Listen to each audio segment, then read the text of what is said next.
आणि म्हणून सरकारला सांगायचं आहे का हिंदूलाही पोट असतं, हिंदू शेतकऱ्याला पोट आहे, तपासा थोडं, तो उपाशी आहे, तो लढतो आहे. तलवारीनं जेव्हा मारलं जातं त्यापेक्षा धोरणानं किती मेले.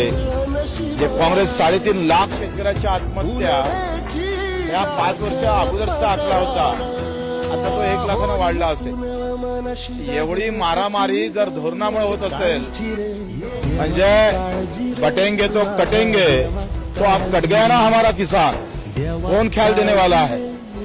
फतव्याच्या आणि बटेंगे तो कटेंगेच्या राजकारणामध्ये हा शेतकरी रोज मरतं आणि मीडियावाले सुद्धा ते दाखवत नाही.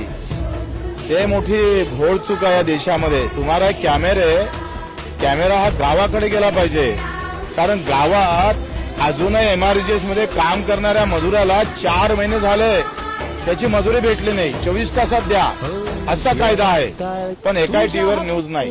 तो पाय पसरून तळपून मरतय.